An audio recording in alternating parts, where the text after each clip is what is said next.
Hello and welcome to CNBC-TV18 special. I'm Shereen, Bhan, and you're joining us here from Davos 2024 on a very cold and very early morning. We'll talk about the mood across corporate India as well as global business leaders in just a bit. But we are here to talk about an issue that we've been trying to mainstream on CNBC-TV18 on why investing in parity makes good economic sense. I have with me a brilliant star cast, Roshni Nadar, Malhotra. Thanks very much for joining us. Bob Moritz, the Global CEO of PwC, and Anish, Shah, the Group CEO of Mahindra and Mahindra. It's always a pleasure to speak with the three of you. Thank you very much for joining us. As I said, it's cold, but let's get a temperature check going, Bob. You released the 27th annual CEO survey that PwC puts out in Davos every year.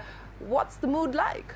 I think what you see this year in Davos and from the CEO community is less pessimism compared to last year, significantly less, with a lot more, I'll call it stability in the macroeconomic environment. But there's a little bit more optimism, but it's fragile. And so we've got a number of headwinds that are underway. But the good news here, especially for your audience, is that India is the standout. The degree of confidence from the Indian CEOs on the Indian economy, the optimism of the CEOs in India on their own ability to raise revenues in the next 12 months is #1 when we look at all the various discussions. It's fantastic. Yeah. And again, that goes to, I think, the continued momentum that people see there and the opportunities that exist. You know, so Indian CEOs confident about the next 12 months, 86% believe that things will be better than they were the previous year. But what about the global take as far as India is concerned, as an attractive FDI destination, as one of the top 5 destinations as per the survey? Yeah, the CEO survey focuses on where would you invest other than your home country.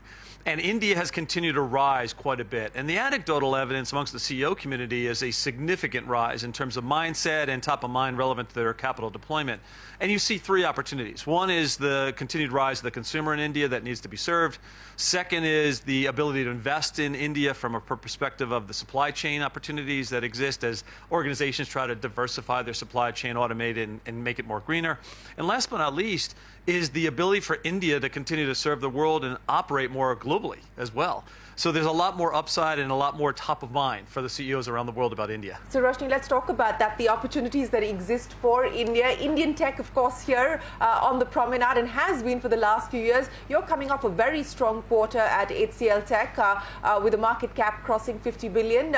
But, you know, what's the mood like here in terms of expectation on discretionary spends, on whether there is likely to be any pause on spending? What are you picking up at this point in time? Thank you. So I think there is cautious optimism, and while discretionary spend and some of those decisions are a little pushed on, but there is definitely investment taking place. I think there is definitely looking at India as not just a destination where we have IT services, but as a strategic location. So I think the ability for our industry to be able to participate in those conversations with our global clients, but also growing the client base in India, because you know, industry is picking up. It's not just a thrust by public infrastructure, but it's also what's happening privately amongst organizations. So I think that cautious optimism, but yeah, I think that we're hoping that the worst is behind us.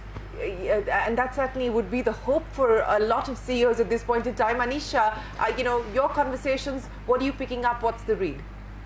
In all the conversations, there has been a lot of optimism on India. And I can say that over the years, I've seen that change fairly dramatically.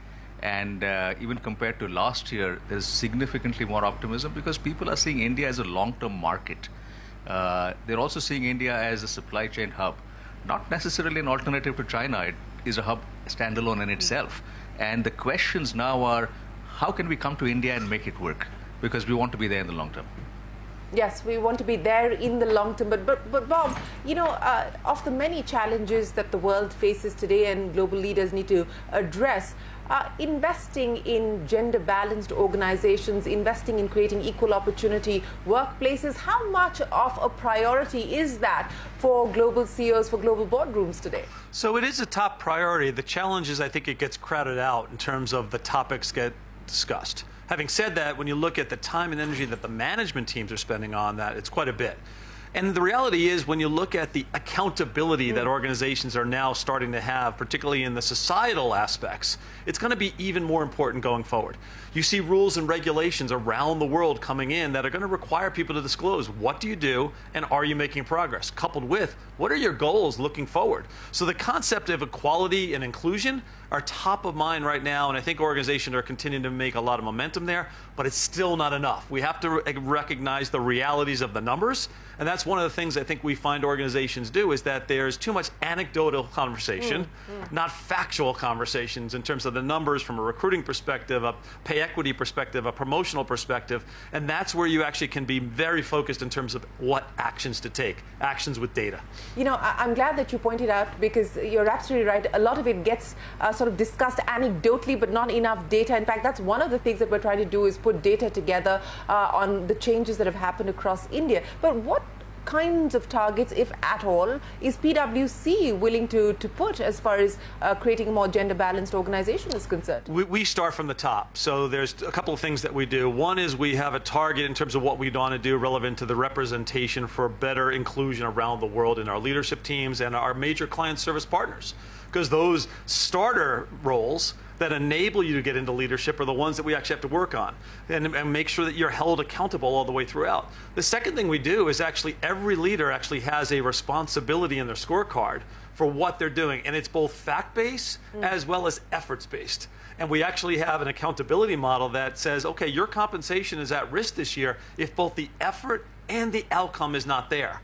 And that's why we actually assess with good data. How are people doing?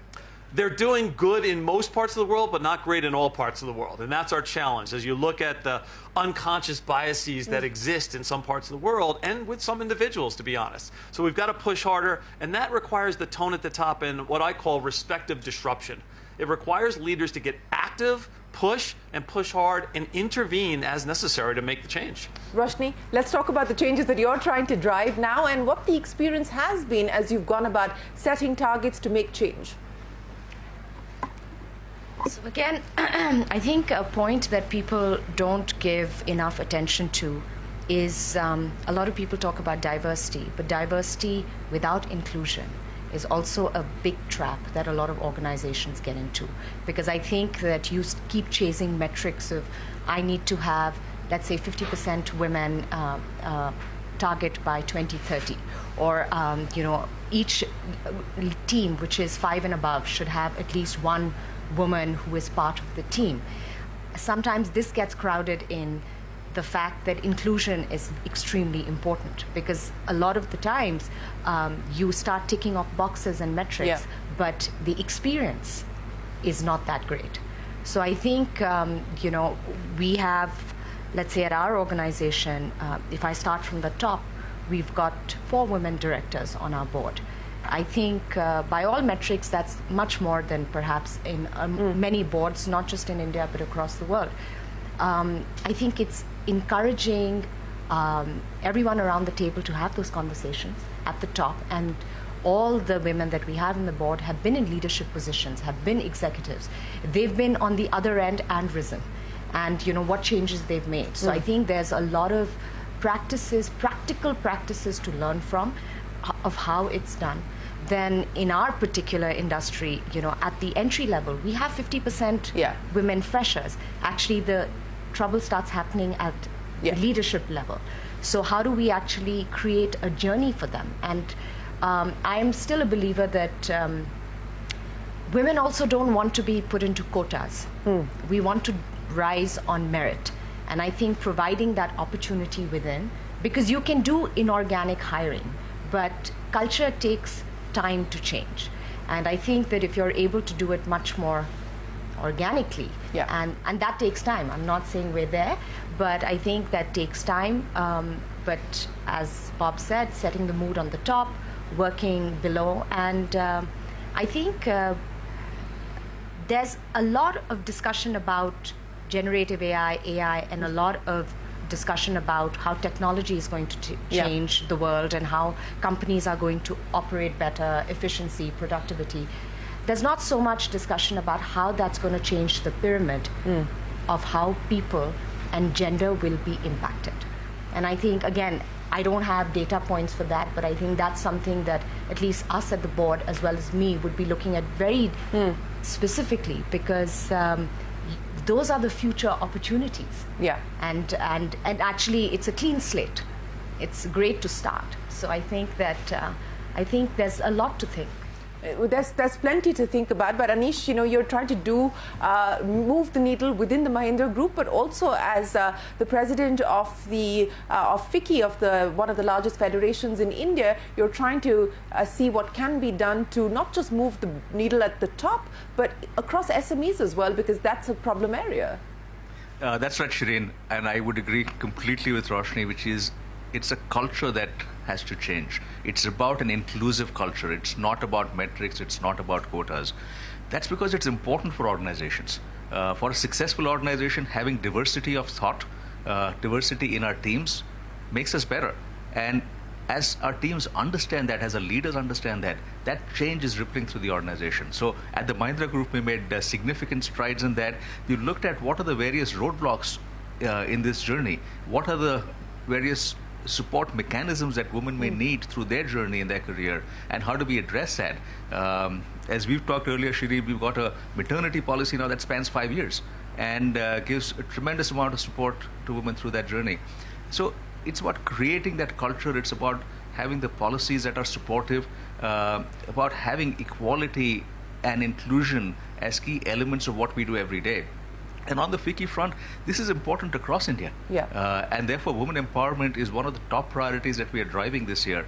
And we're working with a large number of stakeholders to try and get that on their agenda and then have them drive it as well.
Study which will lay out the roadmap over the next few years on what most people need to do, what countries and organizations need to do.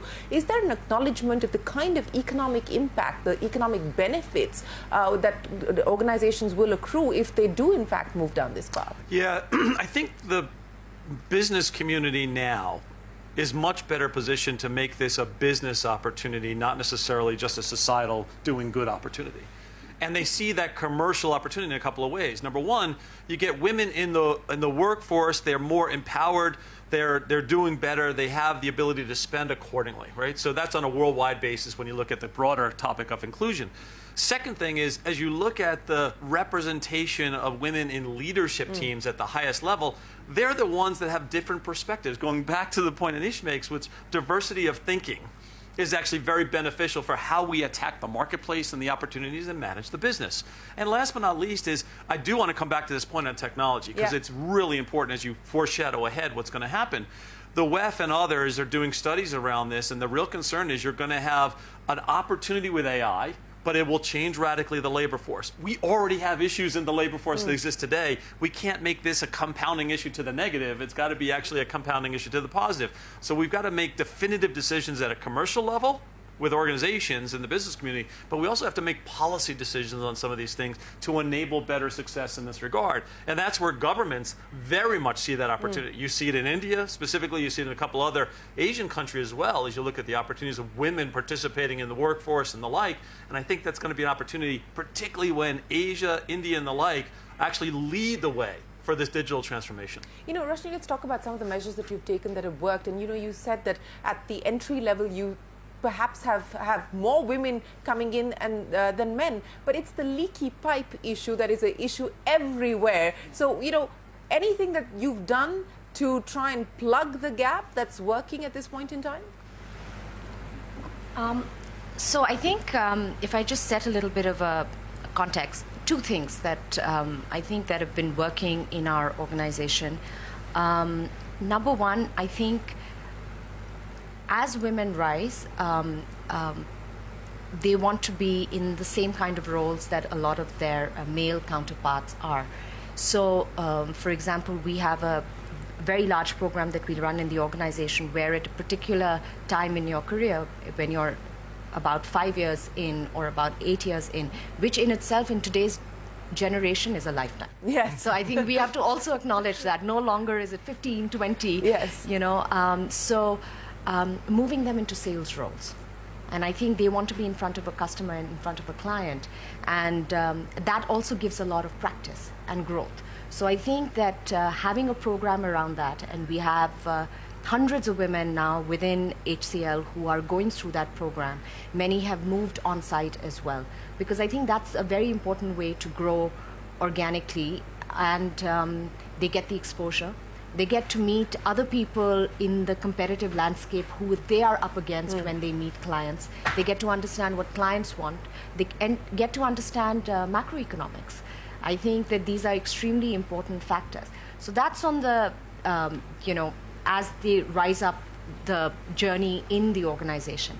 I think there's something very important to look at innovation in even your fresher strategy and your talent engine, where you're sourcing from. I mean, today, for example, if we look at a country like India, India is the largest supplier of STEM women in the world.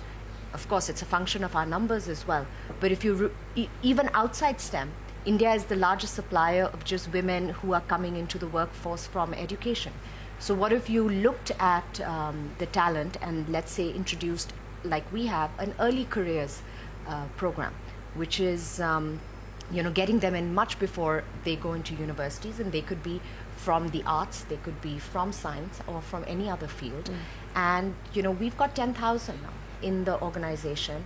50% are women, and talking about economic sense, the 50% who are women actually come from the smaller towns, living in our smaller campuses, and the attrition is 2%. So, I mean, you know, at least in our industry, every quarter, attrition is a big discussion. So I think that thinking about navigating the talent landscape, navigating the geo landscape, or where you go and get talent from, and how they should work. So I think that you need both to work together to be able to think about creating organic success. No, I agree with you completely. Anish, the things that you've done, the one thing that has worked really well, what's been the big success? I think there are three areas. It's not one thing, it's not a simple solution. For us, it's about mindset, policies, and culture. From a mindset standpoint, we have to recognize the fact that this is important for the organization. And that leads to questions that we ask when we recruit, for example. Often at the senior level, executive search firms will tell us that we can't get any woman on the slate. And our response is, well, we won't start interviewing in that case. So let's put that extra effort in to make sure that we are treating this as an important topic. Second is policies. That's probably the easiest aspect. And there, as I said earlier, it's about understanding the journey, understanding what are the interventions required during that journey. Yeah.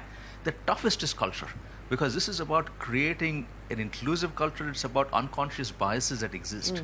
And often with the best intentions, there are unconscious biases that lead to a feeling among women that this is not a culture that is inclusive for us, that I'm looked at as different, right? It may be with the best intentions, but that parity has to be created. So it's not just about getting women in the organization or in certain positions.